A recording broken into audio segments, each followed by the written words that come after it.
la fiebre. O sea, ahí vamos a ver que hay varios mecanismos que tratan, por supuesto, de tratar de normalizar de vuelta la temperatura del cuerpo, ¿verdad? Entonces, es importante. Lo otro importante es poder diferenciar entre lo que es fiebre e hipertermia, que vamos a ver también posteriormente, y ver cuáles son los mecanismos por el cual se regula la temperatura y el modo que puede trastornarse esta regulación para que finalmente vaya apareciendo la fiebre. ¿Eh? La fiebre el síntoma de consulta muy frecuente, ¿verdad? Y ustedes que vienen a Paraguay hace un tiempo atrás saben que básicamente todo paciente que viene con fiebre, con determinadas características, siempre acá se pensó en la posibilidad que sea dengue por una cuestión epidemiológica, ¿verdad? Pero también, por supuesto, hay otros cuadros. Siempre uno tiene que ver qué más tiene el paciente con fiebre, no solamente el aumento de la temperatura, sino que ver qué es lo que está pasando. ¿Mm? ¿Quién es? La temperatura corporal, ¿verdad? Entonces nosotros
que baja la temperatura, el hipotálamo va a estimular la acción de la levotiroxina para aumentar la actividad metabólica y de esa manera aumentar la temperatura, y al mismo tiempo va a estimular la suprarrenal para liberar catecolaminas para tratar de aumentar la temperatura. Y cuando tenga un aumento de la temperatura se comporta de manera diferente. Y las respuestas, tanto voluntarias e involuntarias, a nivel de la musculatura se va a dar fundamentalmente por el tema de movimientos y temblor, ¿verdad? Van a ver cómo a veces el paciente tiene chuchos, escalofríos, ¿verdad?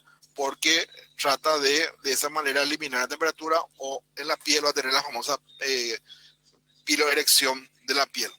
Entonces, de esa manera, el hipotálamo de una u otra manera trata de regular la temperatura, ya sea para abajo o para arriba, de acuerdo a la temperatura que tenga el paciente. Y en ese juego es donde va a aparecer, digamos, va a aparecer la fiebre. Entonces acá tenemos el calor, las neuronas del sensor al hipotálamo, va a activar el hipotálamo y eso va a producir vasodilatación y sudoración, ¿verdad? Los temblores, ¿verdad? Inhiben la sudoración y producen la vasoconstricción cutánea por un lado, ¿verdad? Y por supuesto ya dijimos también temas de las vísceras abdominales, que son todos los elementos que van a actuar. El frío, por ejemplo, el frío, ¿qué es lo que hace? Produce una vasoconstricción cutánea, ¿sí? Pero produce un aumento de la circulación a nivel de las vísceras. Y es un ejemplo clásico de por qué el paciente cuando hace frío suda menos, pero orina más. Dice, yo, doctor, en el verano orino 3 a 4 veces al día, no, pero en el invierno orina más, sobre todo si está en lugares fríos, porque el paciente deja de perder el calor por la piel y comienza a perder, digamos, por medio de las vísceras en ese caso. El punto de ajuste, esto es un punto importante, ¿verdad? El valor al cual todos los mecanismos de control de temperatura intentan llevar al equilibrio entre pérdida y producción. Entonces nosotros tenemos un punto de ajuste de la temperatura central y un punto de ajuste de la temperatura cutánea, ¿sí? Entonces fíjense que yo puedo tener una temperatura cutánea de 39 y eso significa una temperatura central de 36.7, que es lo que el hipotálamo trata de llevar. O sea, si yo tengo una baja temperatura de la piel, el hipotálamo tiene una temperatura diferente porque trata de ajustar de vuelta a los niveles normales, ¿sí? ¿Se puede medir la temperatura central? Sí, se mide la temperatura central, pero por estudios experimentales. Se hace cateterismos arteriales y de esa manera se llega a poder medir la temperatura. Yo no tengo otra manera, entonces no es que yo a todos los pacientes les puedo medir la temperatura central, solamente para estudios experimentales. Y después le voy a contar cositas más de eso. Bueno, algunas generalidades. En el ambiente neutro ya dijimos metabolismo igual por ese calor, la temperatura corporal depende de los mecanismos de la regulación, y fíjense que la regulación eficaz básicamente va entre 35.8, 36 a 40 es eficaz. Acá tenemos la temperatura normal, lo que es la fiebre, y donde ya puedo, inclusive, cuando la temperatura está por encima de 42, puedo tener inclusive lesiones cerebrales. Cuando está en hipotermia, por debajo de 34, pero pérdida de conocimiento, y por supuesto a más o menos 28 o por debajo de 30, el paciente puede tener un paro cardiovascular por una fibrilación auricular. La temperatura corporal más o menos es 37 más menos 5, ¿verdad? Un mínimo habitualmente en la mañana, ¿verdad? Entre las 2 y las 4 de la mañana, y una temperatura máxima entre las 4 y las 18 horas. ¿Qué es regulación eficaz? La regulación eficaz es que yo pueda mantener la temperatura normal, ¿verdad? Y eso va a depender de cómo me responde el hipotálamo a los cambios de temperatura de la piel. A eso hablamos de regulación eficaz. Entonces, en ese interín, ¿verdad? Yo puedo mantener esa temperatura y digamos, no hay daño. Fíjense que cuando ya pasa la temperatura por encima de eso, ya puedo tener o lesión cerebral, o puedo tener trastorno de la conciencia o trastorno vascular. Por eso hablamos de que hay una regulación eficaz de la temperatura. O sea, que yo tenga fiebre, yo voy a tener todavía los mecanismos reguladores hipotalámicos que tratan de llevar la temperatura lo más normal posible. Por encima de esa temperatura ya hay daño. A eso se refiere la regulación eficaz. Bueno, entonces, fiebre, vamos a hablar cuando la temperatura bucal es mayor o igual a 38,3 grados centígrados. ¿verdad? Eso es fiebre. Yo suelo ver que marcan fiebre a partir de 37.2 inclusive. Cuando la temperatura normal sabemos que es 37 más menos 5. La temperatura rectal hay una diferencia más 3, la temperatura axilar menos 0,6. O sea, yo tengo 37.6 sería en la axilar, ¿sí? Pero si es la bucal, 38.3. Hipotermia, cuando está por debajo de 35. Hipertermia, ya hay fallo, la termorregulación ya perdió la eficacidad, la regulación eficaz, más de 42.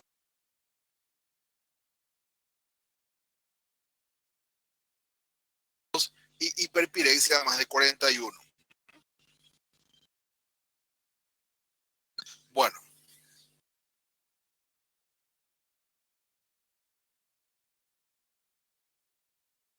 la temperatura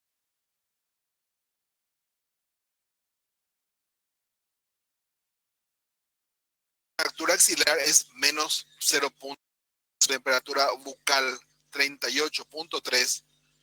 A nivel axilar sería más o menos 37.6. Sería más o menos 37.6.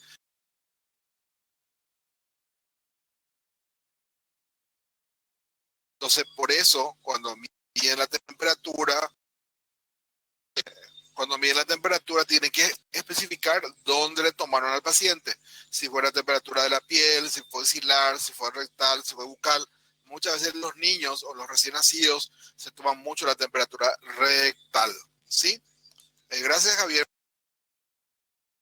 Eh, entonces, eso es muy importante al momento de poder, digamos, definir si el paciente tiene o no tiene fiebre, ¿verdad? Porque si le tomaron la temperatura axilar y tenía 38, es fiebre.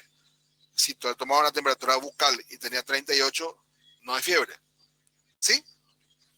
Habitualmente en las salas de internación toman la temperatura axilar. ¿Ok?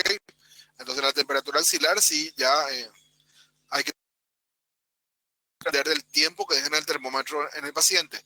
Mínimamente tienen que dejar de 2 a 3 minutos, ¿sí? En los clásicos. Entonces, fiebre es la elevación de la temperatura con elevación del punte de ajuste hipotalámico y el paciente va a reaccionar a antipiréticos. O sea, le doy paracetamol, va a bajar la temperatura. Le meto una ducha bajo el agua, va a bajar la temperatura, ¿sí?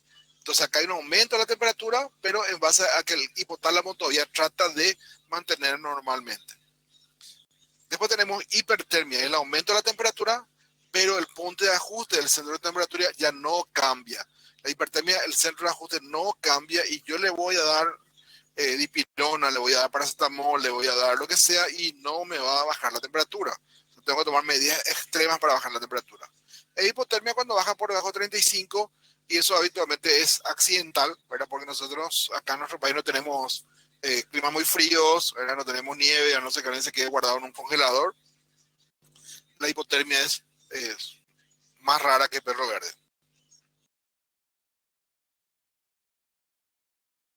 Sí, existe diferencia entre el termómetro digital, el termómetro convencional, etcétera, existe. Cada vez se usa menos el termómetro de mercurio por una cuestión de que el mercurio es tóxico, ¿verdad? Muchos de los termómetros que, entre comillas, son de mercurio realmente son de algún compuesto, pero que no son de mercurio. Por eso que hoy día cada vez se usa más el termómetro digital, que en cierta manera es mucho más fácil de usar y ahí ya va a variar la marca, la procedencia, etcétera, ¿verdad? Algunos vienen para tomar la temperatura digital, pero a nivel del oído, que probablemente sea mucho más que los está usando para la piel. Pues la piel, la mayoría de los termómetros que vienen para piel son termómetros industriales que realmente lo que miden es la temperatura del medio ambiente. Entonces, el termómetro para el oído, que suelen usar mucho en pediatría sobre todo, es mucho más exacto. Y mucho más exacto que el termómetro convencional que usamos por debajo del brazo. Eh, y, y el digital es mucho más sensible. Va a depender siempre de la marca del termómetro que ustedes compren. Las marcas Onron o MRON son las que están aprobadas por la FDA y son las que son el gold standard tanto para tomar la presión como para temperatura corporal.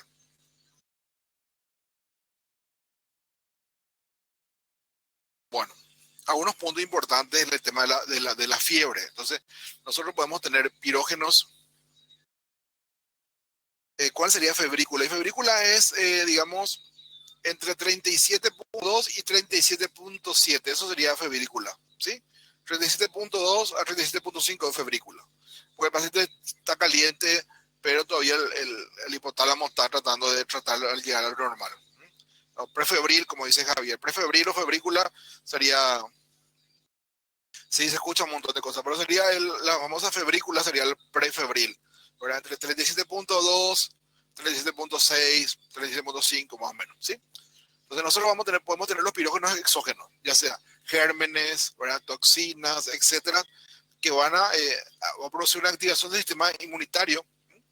Vamos a tener la actividad de los monocitos, la actividad de los macrófagos, de los neutrófilos, de las T, ¿verdad? Van a comenzar a activarse, van a comenzar a producir citoquinas, ¿verdad? Son citoquinas pirógenas, la interleuquina 1, la interleuquina 6, 8, el factor necrosis tumoral, y eso va a producir, va a actuar a nivel de las células endoteliales, va a haber trastorno a nivel de las láminas terminales y va a producir prostaglandina, ¿sí? Acá es donde van a actuar habitualmente la gran mayoría de los antipiréticos, ¿sí? Los exógenos pueden actuar directamente por esta vía o directamente pueden estimular o dañar las zonas endoteliales para que produzca prostaglandinas. Eso van a actuar sobre las células hipotalámicas, va a producir un AMP cíclico, va a producir va a actuar sobre las neuronas termorreguladoras hipotalámicas, ¿verdad? Y esto acá podemos tener conductas instintivas, como ser, por ejemplo, abrigarse, ¿verdad? Porque todo frío, disminuir la actividad, ¿verdad? O ver la manera como por calor, ¿verdad? Entonces, va a haber un aumento de la producción de calor, aumento de la actividad muscular, escalofríos, ¿verdad? Aumento de la producción de calor a nivel de las vísceras, etcétera, y finalmente puede llegar a la fiebre. También yo tengo la manera de conservación del calor, es disminución, miramos de la transmisión por medio de la vasoconstricción. Por eso el paciente que va a tener fiebre van a ver que a veces tiene la piel de gallina. La piel de gallina es, digamos, un mecanismo de vasoconstricción para tratar de que el paciente no llegue a tener fiebre.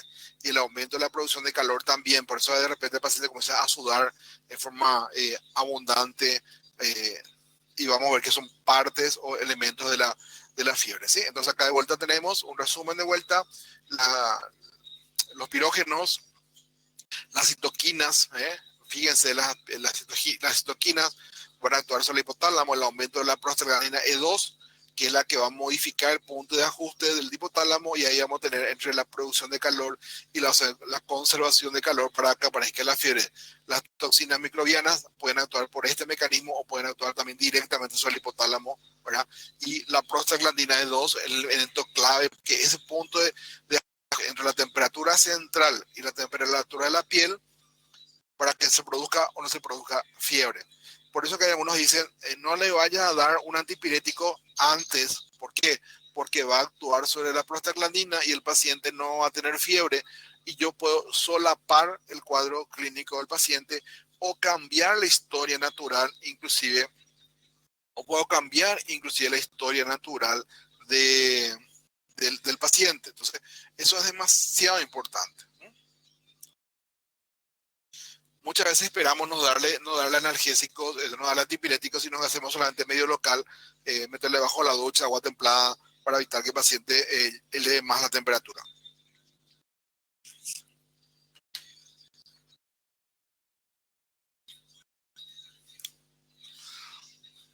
Acá vemos de vuelta, ¿verdad? Y vemos, digamos, que esa prostaglandina va a actuar a nivel hipotálamo, ¿verdad? Y va a actuar para tratar de mantener el control de la temperatura entre tener la temperatura normal o desarrollar fiebre. Estas interleuquinas son también conocidas como pirógenos endógenos. ¿Cuánto tiempo hay que esperar para dar el primer antipirético? Va a depender, Sergio, del cuadro clínico del paciente. Si los síntomas del paciente son demasiado importantes e impiden que pueda tener una actividad normal, por supuesto que le damos, ¿verdad? O sea, suponete que vos tenés que ir a trabajar y te sentís mal, pero no es todavía suficiente como para no tomar un antipirético, y te va a pasar la fiebre y puedes ayudar a fiebre.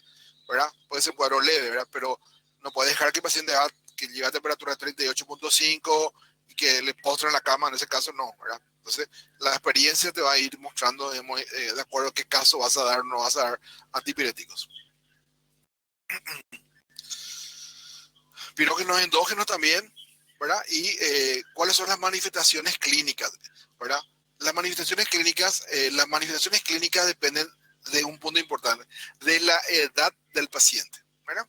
Y acá tenemos dos extremos. Los niños, reacciones intensas, ¿verdad? Cualquiera de ustedes que tengan hermanitos o que tengan hijos, se da cuenta que el niño que salta de un lado para otro, cuando tiene fiebre, lo primero que va es buscar en la cama. Y en los ancianos la reacción a veces es escasa, el anciano a veces ni se da cuenta. ¿Por qué? Porque muchas veces ya está luego en un estado de apatía, entonces no se da cuenta, ¿verdad?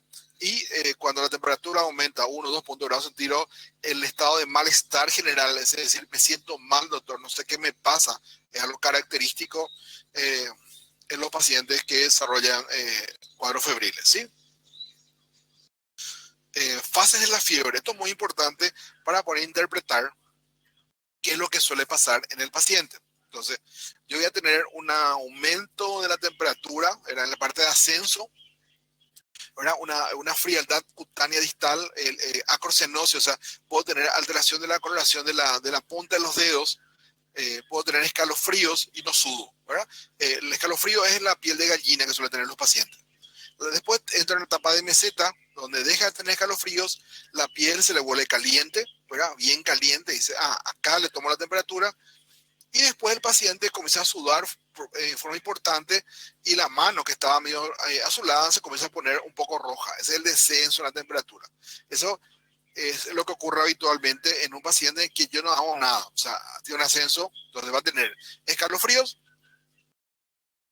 puede tener cambio de la coloración de la punta de los dedos, no suda inicialmente, después el paciente tiene la piel muy caliente y después suda. Sí, son los tres elementos que puede, digamos, se componen las fases de la fiebre. Y eso, por supuesto, que va a variar, ¿verdad? Bueno, la temperatura del organismo varía en distintas regiones del cuerpo. Ahora ya dijimos que en cuyo caso la parte central es la parte interna más caliente y la piel las extremidades más frías. Acá tenemos, fíjense, el valor normal de la temperatura axilar, oral, oído, recto, en la frente, ¿verdad? El valor normal, el rango normal, más o menos. Esto puede variar de acuerdo de dónde vayan a leer, ¿verdad?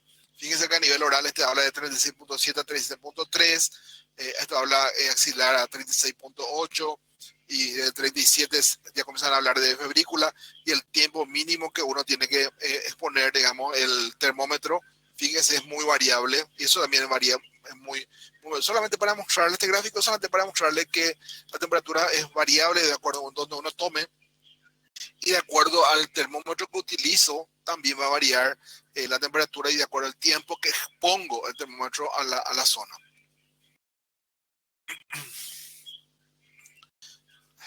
La temperatura oral o bucal, ¿verdad? Varía, como dijimos acá, en estos rangos.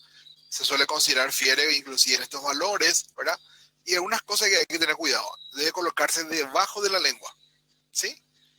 La punta de esa área facilita el contacto con la vascularización de la zona, ¿verdad? Paciente despierto, ¿verdad?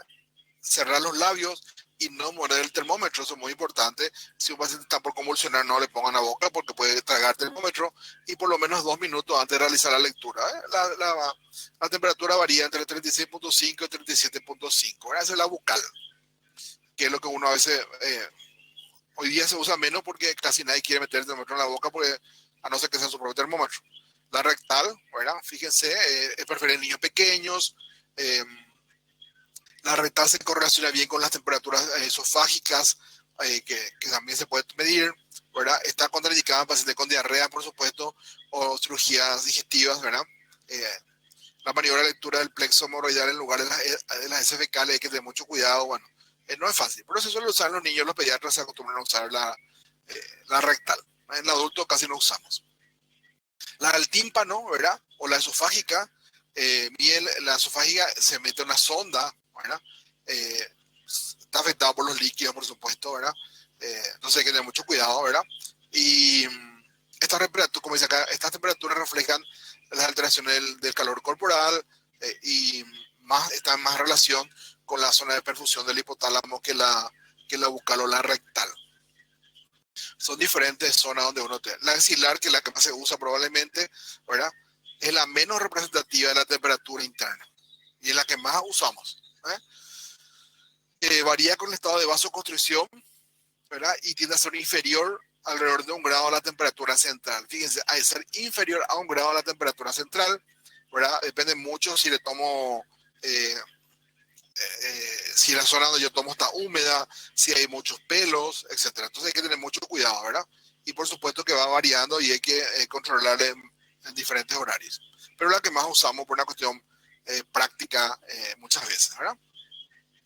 La temperatura entonces dijimos que se puede usar en cualquier lugar del organismo, va a depender de la zona para tener un parámetro de la temperatura. Verificar siempre, si yo uso columna de mercurio, que cada vez usamos menos, ¿verdad? Y vemos siempre que la temperatura axilar es menor que la oral y menor que la rectal. Repetimos que tenemos un ritmo circadiano que es mínimo antes de las 6 de la mañana y máximo más o menos cerca de las 6 de la tarde, y se define fiebre cuando la temperatura supera los niveles del ritmo circadiano. También son muy importantes, ¿verdad? Si yo le voy a tomar la temperatura oral a las 6 de la mañana es 37.2 y a la tarde es 37.7. Entonces, tiene que superar los niveles de ritmo. O sea, si yo a la tarde tengo 37.7 por una cuestión fisiológica, porque es el ritmo circadiano, no puedo hablar de febrícula en ese horario. Es diferente a las 6 de la mañana, si yo tengo 37.7 o 37.8, capaz ya podría hablar de febrícula. Son elementos muy importantes que a veces a nosotros nos cuesta entender y muchas veces le cuesta entender mucho más a los padres. La historia de un paciente febril. ¿Cuándo comenzó la fiebre? ¿Cómo comenzó la fiebre? ¿Hace cuánto tiene tiempo la fiebre? ¿Verdad?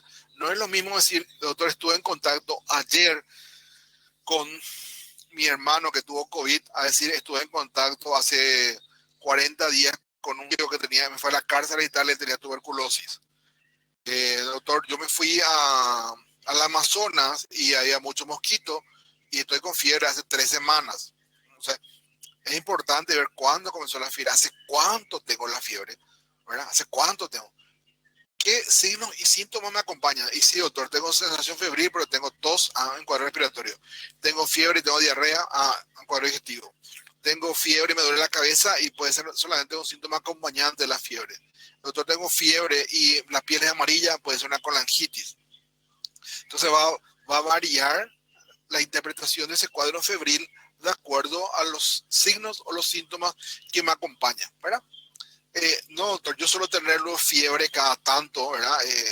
¿Qué medicamentos uso? Yo tomo luego levotiroxina por mi hipotiroidismo, pero hace 2 años no me controlo y tomo 150 todos los días. Ah, mira, poco puede ser un aumento de la temperatura solamente por la levotiroxina. No, doctor, yo no me vacuné contra nada. Doctor, yo tuve un accidente, perdí el vaso y nunca me vacuné contra el neumococo. Ah, puede ser una infección por neumococo. Y yo normalmente vivo en Nueva York, pero vine a verle a mi tío a Asunción en enero y me picó el mosquito y volví a Nueva York puede ser dengue, ¿verdad? No, me fui a verle a mi tía que trabaja en Nueva Guinea y ahí hay ébola, entonces me puedo venir con ébola. Eh, o me fui a una playa de Brasil y me vengo con una variante del COVID nuevo, o sea, la cepa Manao o lo que sea. Entonces, interpretar ese cuadro febril va a depender siempre de en dónde estuvo. O no, doctor, me fui a visitarle a mi sobrinito y llegué a su casa y él tenía varicela. Y te pusiste la vacuna contra la varicela. Mamá no se acuerda que me puse la vacuna contra la varicela. Ah, bingo, vas a desarrollar varicela. ¿Mm? Entonces, va a depender de todo ese contexto para que yo pueda interpretar al paciente febril. Cada paciente va a responder de manera diferente. Los pacientes ya ancianos a veces no van a contarle toda la historia, entonces uno tiene que comenzar a ser mucho más agudo en el interrogatorio.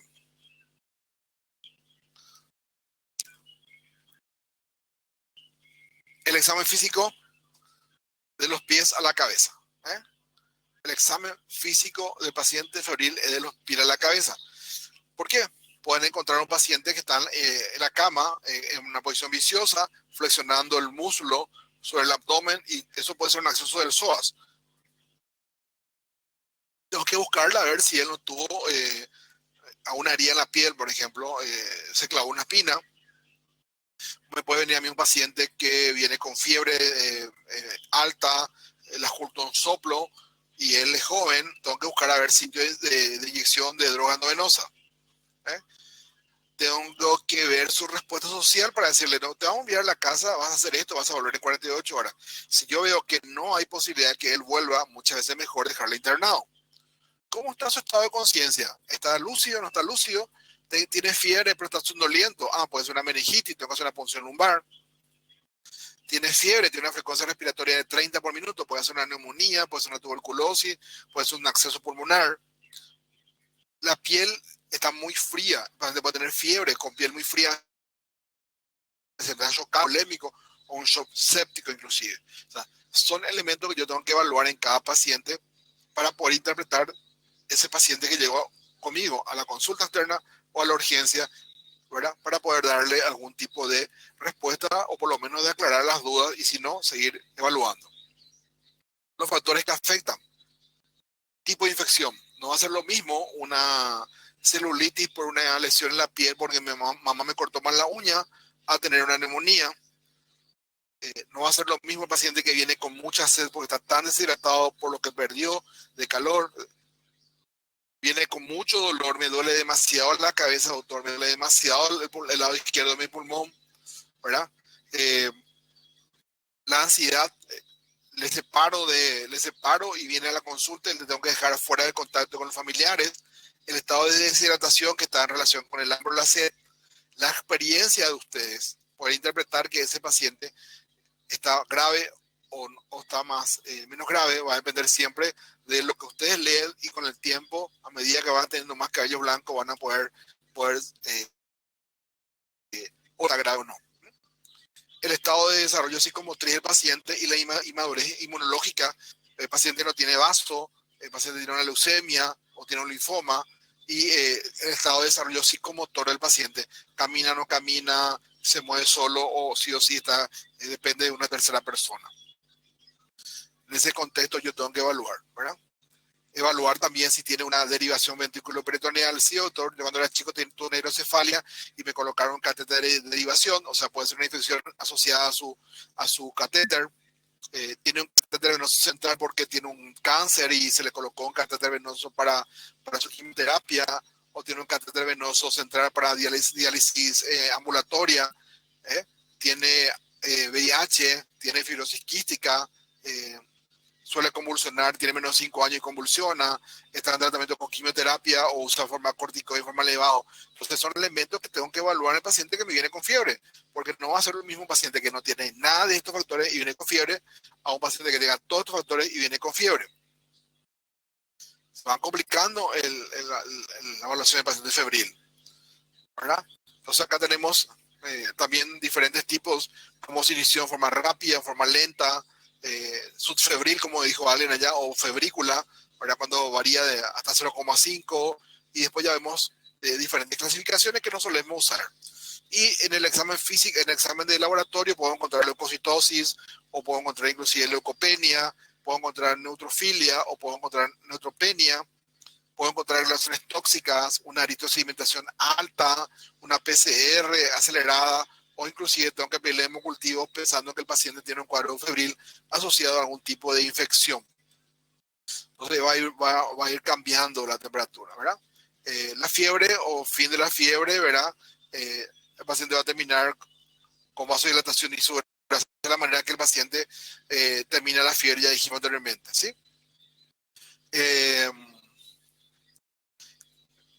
Hay que tratar de dar medios físicos, ¿verdad? Aplicar medios físicos en la fiebre leve y recién antipirético cuando la temperatura está por encima de 38,5, ¿verdad?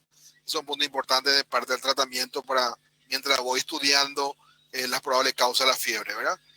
La hipertermia dijimos que un aumento de la temperatura ya muchas pérdidas, ¿verdad? El síndrome por calor, los primeros días de calor suele ocurrir esto. calambres, darle agua con electrolitos, por la cantidad de pérdida, dijimos que se puede perder de 50 a 60 mil equivalentes de sodio por cada litro de agua, ¿verdad? Entonces hay que reponer o agotar el shock, ¿verdad?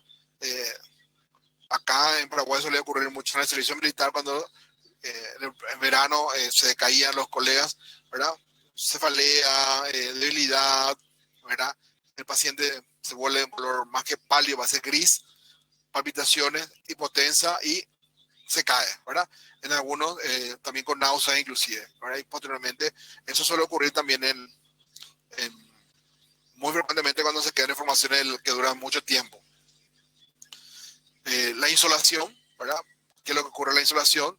Dificultad para perder calor, ¿verdad? Cesa la sudoración, aumenta la temperatura, taquicardia, polipnea, ¿verdad? Y el paciente se vuelve flácido, ¿verdad? Se expuso mucho tiempo al sol, ¿verdad? Tratamiento, aumentar las pérdidas de calor, ¿verdad? Aplicar compresas de aguas frías, usar un ventilador para reducir la temperatura ambiente, para que sea otro mecanismo con el que pierde calor el paciente, ¿verdad? Elevar los pies del paciente para redistribuir el agua, darle líquidos y hacer que la persona se acueste. Eso es del tema de la insolación, y muchas veces ocurre que no se sale esto si no se tomó las medidas adecuadas y puede llegar a ser inclusive mortal en algunos pacientes. La hipertermia maligna, ¿verdad? Es una alteración hereditaria, es reacción a anestésico inhalatorio o relajantes musculares. Muchas veces ocurre que el paciente se muere por esto, ¿verdad? Hay un aumento del calcio por alteración del sarcolema, rigidez muscular, aumento de las temperaturas, inestabilidad cardiovascular, y hay que parar la anestesia, darle antagonista del fármaco que yo administré y a veces darle un protector cardíaco, que es habitualmente algún antiarrítmico para tratar de salvar la vida del paciente. Raro, no se puede diagnosticar antes de la cirugía y es causa de muerte en quirófano. Cada tanto ocurre un caso, se ve muy poco. La hipotermia más es accidental, exposición prolongada de frío. Ahora, habitualmente, acá en nuestro clima es raro ver hipotermia, excepto cuando hace fríos muy importantes en pacientes ancianos, desnutridos, inmunosuprimidos, que están en la calle, lo que suele ocurrir alguna que otra muerte asociada a la hipotermia. No es frecuente, ¿verdad? La hipotermia ha afectado a recién nacidos, ancianos. Casi no vemos hipotermia.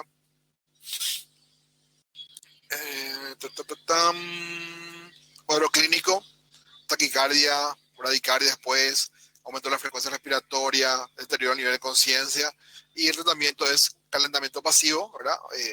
Cuerpo con cuerpo, o activo, usar fuente de calor, ¿verdad? Meterle en agua a una temperatura de 40 a 45 grados y no se usa ningún tipo de fármacos en estos pacientes, ¿verdad?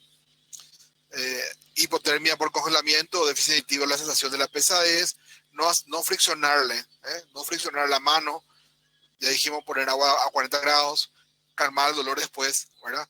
Y si se puede administrar líquido endovenoso a temperatura ambiente y oxígeno muchas veces. Hipotermia en las manos se suele ver muchas veces cuando se exponen a lugares, sobre todo en el Chaco paraguayo, donde a veces baja la temperatura a 0 grados o por algún motivo, ¿verdad? Metieron su mano en un lugar, en un congelador, ¿verdad? Suele ocurrir, más como cuadros accidentales que como a lo frecuente. Bueno, ya hablamos de la aparición, cómo aparece, si apareció de forma brusca, ¿verdad? Si fue insidiosa. Por suerte, paludismo hoy casi no vemos, pero bueno. La intensidad, si fue febrícula, fue moderada, alta o severa. Vamos a ir viendo cada paciente eso. Si la fiebre fue continua, ¿verdad? O sea, llegó a una temperatura de 38 grados y se mantiene todos los días con el mismo valor, es continua. Intermitente, que si tiene oscilaciones de más de 1 grado en el mismo día, o remitente, donde él llega a una temperatura, luego desaparece y después vuelve a aparecer la fiebre. Esto es más difícil hoy día de poder hablar de remitente o intermitente porque muchas veces el paciente ya está medicado. Recurrente, por ejemplo, el Hodgkin tiene 3-4 días de fiebre, después desaparece la fiebre, 2-3 días sin fiebre, después vuelve a aparecer. O ondulante, como la fiebre reumática, donde tenemos varios días con fiebre, varios días después disminuye más de 1 grado y vuelve a aumentar de vuelta.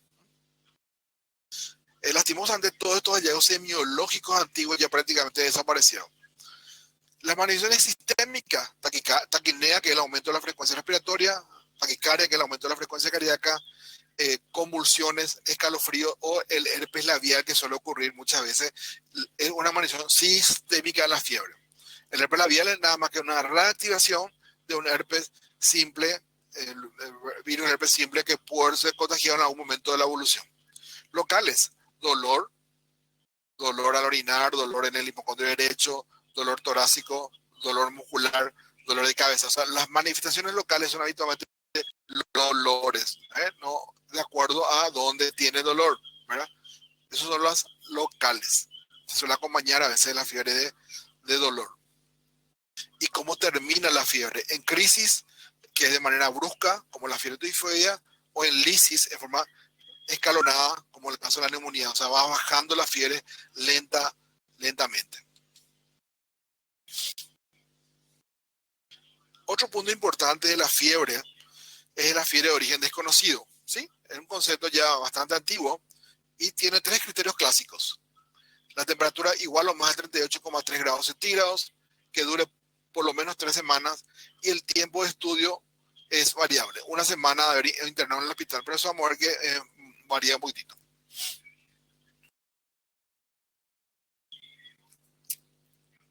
Yo puedo tener la fiebre de origen desconocido y la clasificación, la fiebre de origen desconocido clásica, la nosocomial, la neutropénica y la asociada a VIH.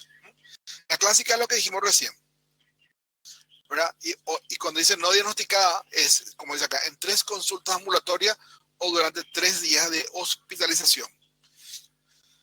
Pero esas 3 consultas ambulatorias no significa que vino la primera vez a consultar conmigo y le pido un hemograma. No. Tengo que hacer el estudio correspondiente donde pido hemograma, le pido la electrocimentación, le puedo pedir inclusive su test de COVID, le puedo pedir inclusive su test de dengue, o le puedo pedir PCR, o le puedo pedir ANA para buscar lupus. Son 3 consultas ambulatorias dirigidas, o durante 3 días de hospitalización. No es que se internó 3 días y no le hice nada. La nosocomial, el paciente hospitalizado por un proceso agudo, sin infección, al ingreso, sin diagnóstico después de 3 días de estudios apropiados, al menos con 2 días de cultivos microbiológicos negativos.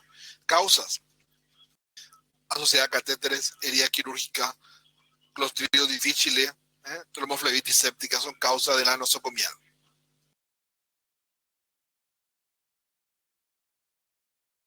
Acá tenemos también de vuelta a la sociedad VIH. Acá hay 4 semanas de estudio ambulatorio o 3 días de internación. Y la neutropénica es cuando el paciente tiene menos de 500 500 neutrófilos por milímetro cúbico. También, y acá las causas más frecuentes son la aspergilosis, cándidas o herpes inclusive. Y las asociadas a VIH, citomegalovirus, Mycobacterium avium, Pneumocystis carini, ¿verdad? Sarcoma Kaposi como causa asociada a la fiebre de origen desconocido en pacientes con VIH. Ahí tenemos la larga lista de los que pueden ocurrir. Son varios, en forma importante. ¿Qué estudio tengo que hacerle? Bueno, interrumpir los medicamentos sospechosos, estudio radiológico de los senos paranasales. Acá podemos usar un estudio radiológico, una frontonasoplaca, o directamente hacer una tomografía, una ecografía abdominal, un barrido tomográfico. No solamente de abdomen, podemos hacer tórax y abdomen, y en algunos casos una gamografía, o inclusive en algunos casos hacemos resonancia magnética buscando focos infecciosos. Eso es un estudio ya dirigido en los pacientes de fiebre de origen desconocido. Para el neutropénico ya dijimos cuáles pueden ser las causas más frecuentes. Y después tenemos la fiebre psicógena, ¿verdad? La fiebre psicógena, el paciente habitualmente tiene buen estado general, puede llegar a temperatura de 41 grados, pero sin ningún síntoma, y básicamente luce normal. Tenemos que puede hacer hipertermia habitual, frecuente de mujeres con temperaturas de 37 a 38 grados, ¿verdad? Hígado, insomnio, cefalea, eso puede ser una hipertermia habitual. El paciente está cansado. Doctor, me siento me siento cansado, me siento febril, doctor. Ojo con eso. O la ficticia donde simula la fiebre, ¿verdad? Eh, Ve la manera de aumentar la temperatura, consume anfetamina, se va a una cama solar para aumentar la temperatura porque tienen algún trastorno en la azotea, entonces, bueno, tratan de simular un cuadro febril. Eso suele ocurrir. Y fíjense, yo no sé si todos son católicos, apostólicos, romanos o no, pero en la Biblia ya decía que al salir Jesús de la sinagoga fue a la casa de Simón. La suegra de Simón, una fiebre muy alta, le rogaron por ella. Jesús se inclinó hacia ella y dio una orden a la fiebre y esta desapareció. Ella se levantó al instante y se puso a atender. O sea, fíjense la fiebre está ya en la prehistoria. También está en la Biblia y también Sir Willer Oller había dicho que la fiebre es un elemento demasiado importante para manejarla, ¿verdad? Entonces, como se dan cuenta, es un elemento muy importante, demasiado importante en el momento de la interpretación. ¿Preguntas?